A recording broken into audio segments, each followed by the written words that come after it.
Hi, this is Stephanie Olson. You're listening to a message from Set Me Free Ministries. Join Joy Martin as she shares her story on forgiveness from our Renewed, Restored, Released event.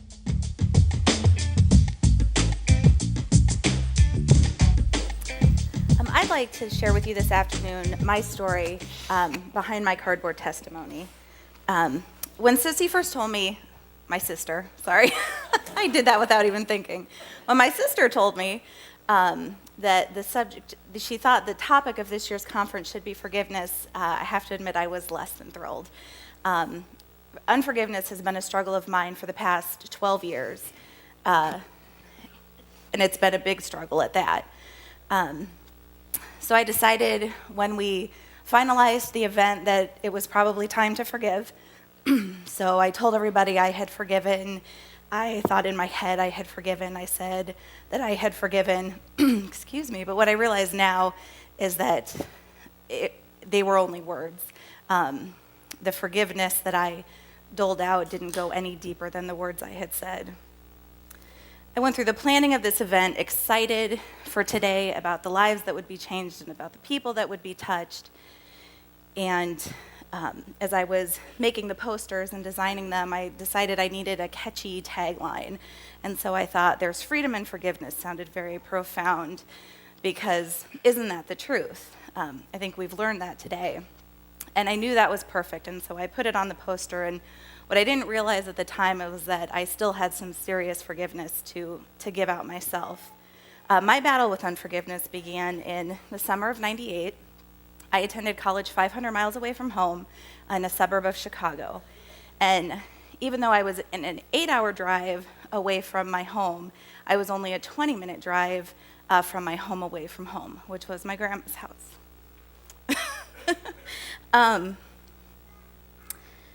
For 3 years, I spent nearly every weekend at my grandma's.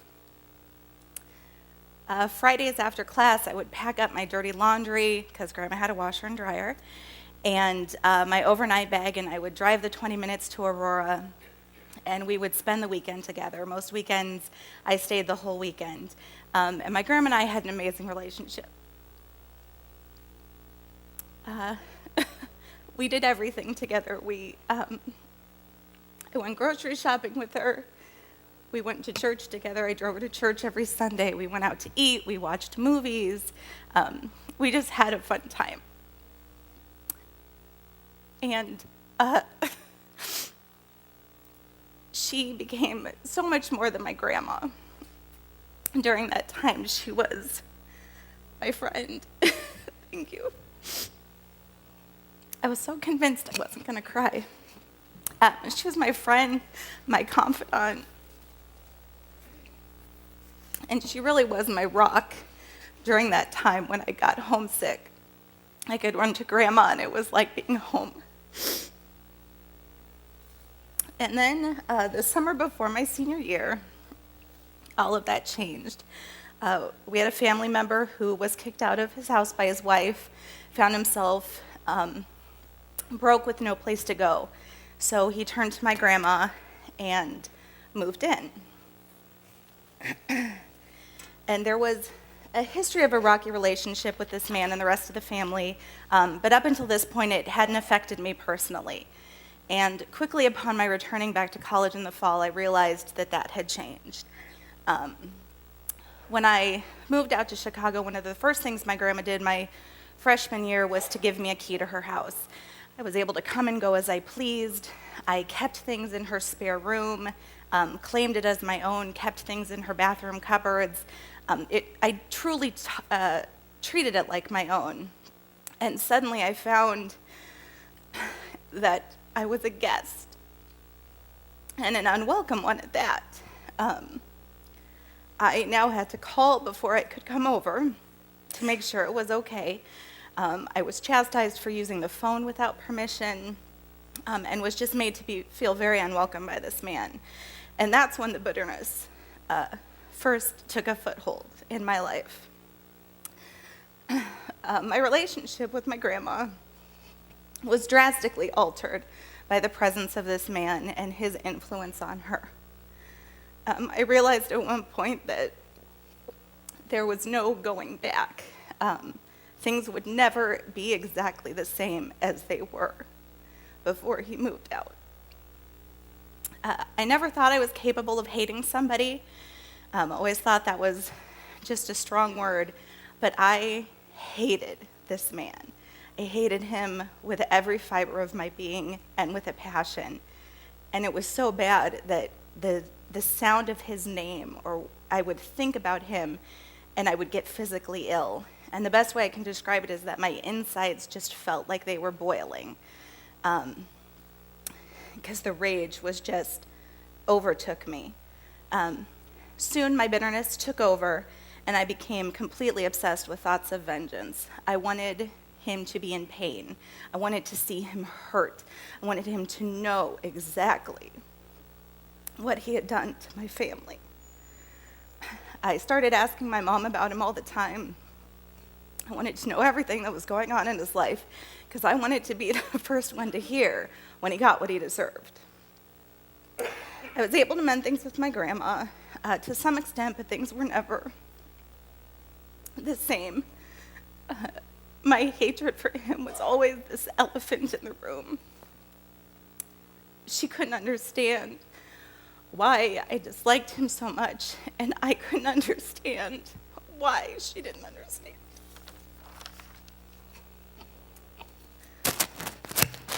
Oh, sorry.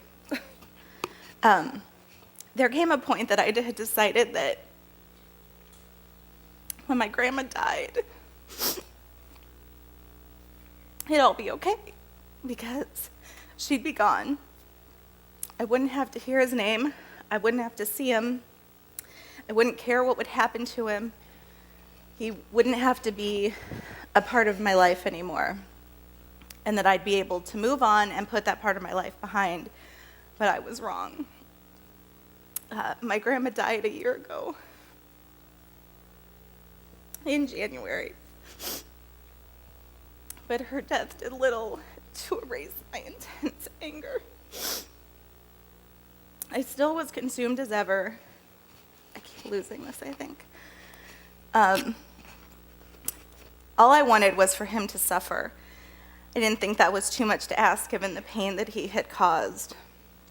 And although my feelings of bitterness didn't suddenly lift, they did lessen a little.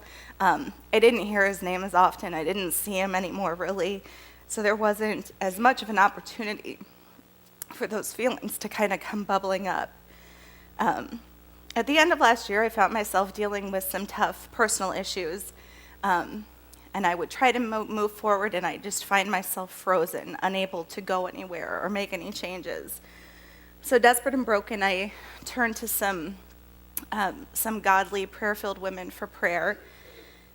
And my hope was that through prayer and meditation, God would reveal to me the root of my struggles and set me free from those bonds that I was struggling with. I sat down for a meeting nervous and poured my heart out about my personal struggles. I was fully expecting to get a word and for God to lead me down a path going this way. And God had a completely different plan. At one point, one of the women looked at me in the eye and asked if I had any unforgiveness I was dealing with. And I about fell out of my chair. My heart just sank, and all I could do was chuckle nervously and kind of roll my eyes. And I told her yes and kind of shared with her about my relationship with this man. And they knew kind of the family drama, but they didn't know how deeply the hurt ran within me. I knew instantly what I had to do. I knew I had to forgive him, and I knew I needed to do it then, because if I didn't and I walked away, I knew I never would. So I told him I was ready. I sat down and closed my eyes, and I was paralyzed. I physically was unable to say the words, "I forgive him." I could not bring myself to do it. And I just sat there and stared at the floor. The women kind of talked me through what I was feeling. I realized I didn't want him to think that anything he did was okay. He didn't deserve my forgiveness. He hadn't changed. He didn't know how deeply he had hurt people. My reasons for not forgiving him went on. And then one of the women said something that changed my life. She said, "Joy, forgiveness is a choice. And sometimes it's a choice you have to make every day. And the feelings might not come right away. They might not come next week. They might not come next month or next year, but they will come. And then she added, there's real freedom in forgiving. And my jaw hit the floor again. And these women knew about the ministry. They knew we had a conference coming up, but at this time we had just started promoting, so they hadn't seen any of the material. They didn't know our topic was forgiveness, and they didn't know the tagline on all of the material was "There's freedom in forgiveness." So I knew instantly that I was dealing with a serious barrier, and the women suggested that I pray to overcome the spirit of unforgiveness. It's a spirit I've been harboring for 12 years, and I was more than ready to get it off my back.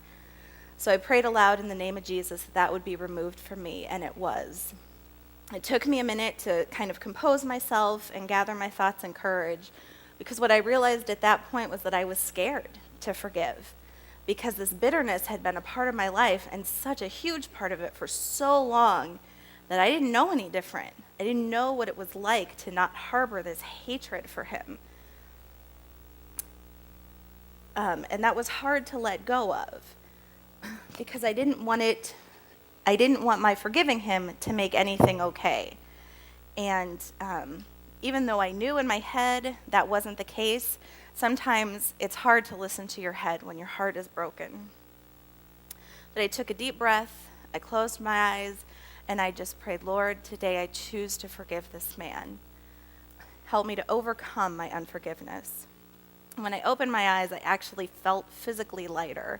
And I've heard people say that before, and I've always kind of rolled my eyes at it, but I really did. I literally felt a weight come off of me. But that wasn't the end of my struggle. It happens that I drive by the house where this man lives several times a week. And every time I would drive by, I would think, oh, I wonder what he's doing today. I wonder if today is the day that he's going to get it. He's going to finally get what he deserved. And I realized quickly that I couldn't continue to do that. So instead, I decided that every time I drove by, I was going to pray aloud, Lord, today I choose to forgive this man. And that's what I did. Every time I drove by this house, if I had people in the car, I would just say it silently. And then one day, I kind of surprised myself and was driving by, and I prayed aloud, Lord, today I choose to forgive this man. And then I said, and bless him today. And it was so bizarre to hear those words come out of my mouth that it actually took me back. About 2 weeks later, I realized that I was no longer praying to forgive him. I was just praying to bless him. And I don't know when the change happened. Clearly it was natural enough that it didn't faze me at all. And believe me when I say that shift in thinking was completely of God. Because anybody who knows me at all will tell you that would not have come from me with this particular person. What I realize now looking back is that I needed to forgive this man, not for him, but for me. My 12 years of pent-up anger and hatred did nothing to hurt him, but it was killing me. He didn't care that my heart was broken, because he couldn't. He didn't know. The only person that I was hurting was myself, and in turn, that was affecting the people around me who I loved, which is so stupid when I think about it, because here I hated this man for hurting the people I loved, and my anger and pent-up frustration at him was hurting the people I loved, and it just made no sense. So I'm here to tell you that it's not worth it. It's not worth holding on to the bitterness, the anger, the hurt, because in reality, the only person you're hurting is yourself. So I'm reminded also that I'm in need of forgiveness. Forgiveness that I've done nothing to deserve. In fact, none of us deserves forgiveness. Romans 3:23 tells us, for all have sinned and fall short of the glory of God. But it goes on to say in verse 24 that we are justified freely by his grace through the redemption that came by Christ Jesus. God presented him as a sacrifice of atonement through faith in his blood.